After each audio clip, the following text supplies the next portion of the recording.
Picture this. You're thousands of miles away from home, working hard, making sacrifices, and sending money back to your family. And then, out of nowhere, your company announces layoffs. Boom! Your contract is suddenly terminated. In an instant, your work visa is canceled, which means you have just days to literally pack up your entire life. And to make matters worse, maybe you or a family member suddenly needs emergency medical treatment, and international flights are booking at triple the normal price. Look, losing a job overseas is incredibly stressful, but losing a job overseas without savings, that's not just stressful, that becomes an absolute financial catastrophe.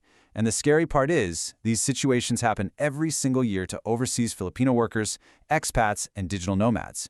In fact, studies show that over 60% of expats return home with zero savings. Zero. So, how much emergency savings does an OFW really need in 2026? Well, welcome to this explainer. Today, we're answering that exact question, and we're going to give you the blueprint to build a financial safety net that survives absolutely anything.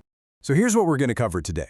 First, the expat risk, then the 2026 standard, followed by your survival number. After that, we'll hit the multi-currency strategy, where to save, and finally, how to build faster wealth.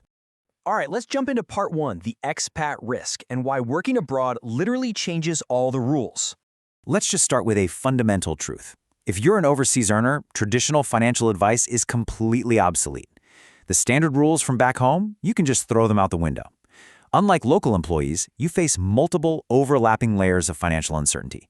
We're talking about sudden contract terminations, employer bankruptcies, and the very real immediate threat of visa cancellation or even deportation. Just think about the sudden visa changes we often see in the Gulf, or a medical emergency where your employer's policy just completely falls short. And then, of course, there are the massive hidden costs, right? Returning home for a family emergency usually costs thousands of dollars or euros or dirhams, literally at a moment's notice.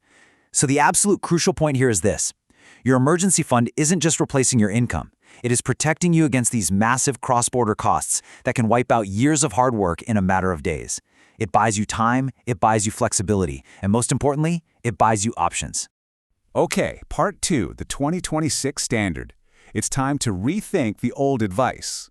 What's really fascinating about this next concept is how we actually redefine the target size of your safety net for the modern global economy. For decades, financial experts have preached the standard rule of saving 3 to 6 months of expenses. But honestly, for foreign earners in 2026, that is a dangerous underestimation. Instead of asking how many months you should save, you need to ask yourself a much harder question. How long could I survive if my overseas income stopped tomorrow? The new standard dictates a 6-month absolute minimum. 9 months is highly recommended, and 12 months, that's the ideal target, especially if you have dependents, work in a volatile industry, or rely on fixed-term contracts. Basically, the more uncertain your employment, the larger your reserve absolutely must be. But, how do you actually calculate this without oversaving? Let's break it down. Moving on to part 3, your survival number, and how to calculate exactly what you need. Let's calculate your exact target. And the crucial point here is that most people severely underestimate this figure. Actually, wait, they don't just underestimate it. They calculate the wrong thing entirely. Remember, we are calculating your survival, not your lifestyle. Step by step, you have to build this number using only unavoidable monthly expenses. Step 1 is your overseas living costs. And this isn't just rent in Dubai or groceries in Singapore. It includes work permits, health insurance, and visa renewals. Step 2, home country obligations. As an OFW, you're likely the financial anchor for your family. So you must factor in their house payments, educational support, and medical allowances back in the Philippines.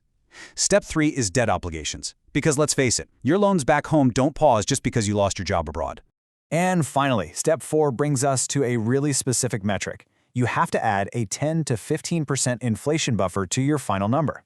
Why? Well, because prices rarely stay the same, right? Food inflation, housing increases, utility price adjustments, these are constant everyday threats. Adding this 10 to 15% buffer ensures that you maintain your purchasing power even as global costs rise. Let's look at part 4, the multi-currency strategy. This is all about fighting currency risk. Now, there is one silent risk that can drain your savings even if you calculate your survival number perfectly and do literally everything else right.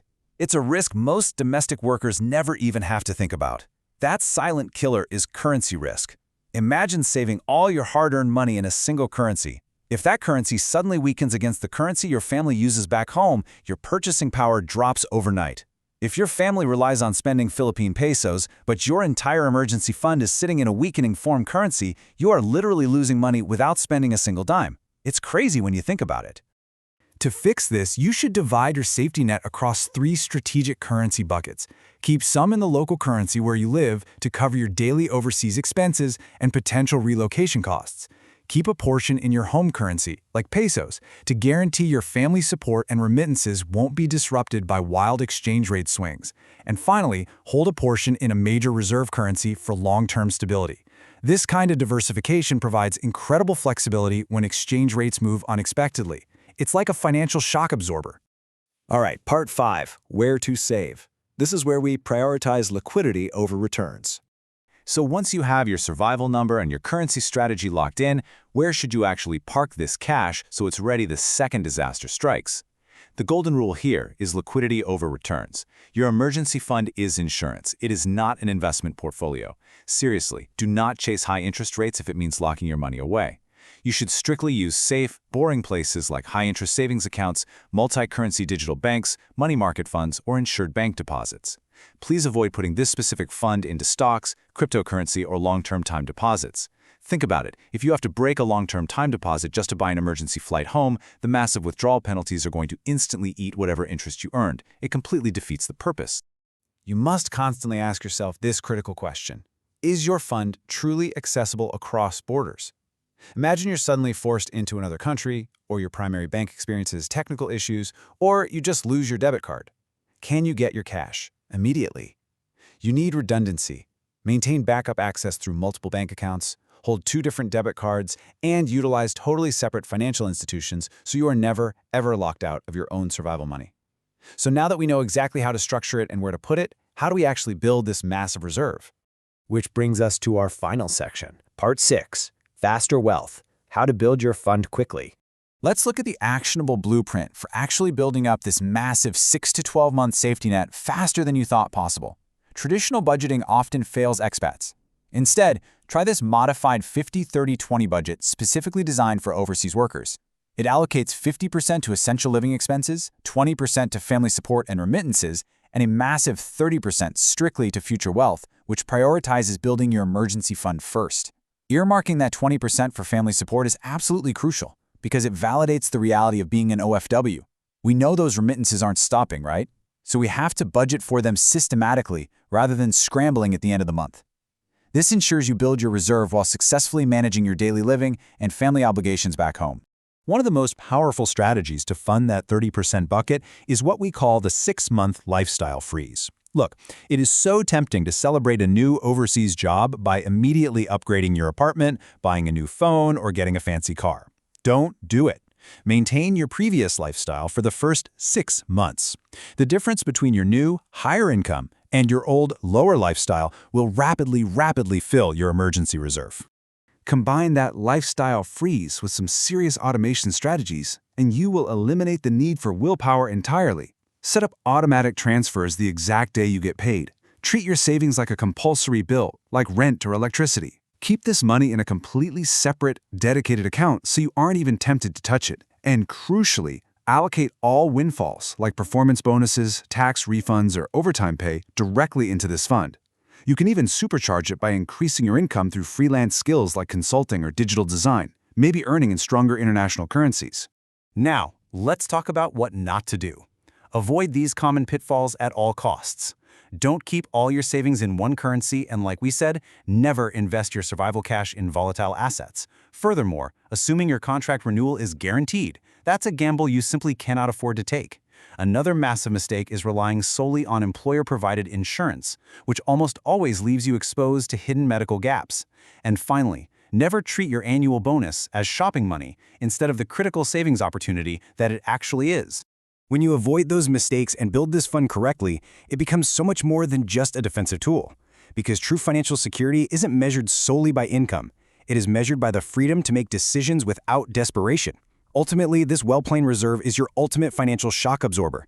It gives you the incredible power to walk away from a toxic employer, negotiate better terms, or fly home for a family emergency without a single moment of financial panic. In 2026, the safest emergency fund isn't just cash sitting in a bank, it's a diversified, accessible reserve that gives you total flexibility. If this guide helps you better prepare for life's unexpected challenges abroad, make sure to subscribe. Every week, I share practical, research-backed strategies to help OFWs, expats, and Filipinos around the world build wealth, avoid costly financial mistakes, and achieve long-term financial freedom. If you don't want to miss the next guide, hit subscribe and turn on notifications. And if you found value in today's explainer, let me know in the comments, how many months of emergency savings do you currently have? I'd love to hear your experience. Take care, stay prepared, and I'll see you in the next guide.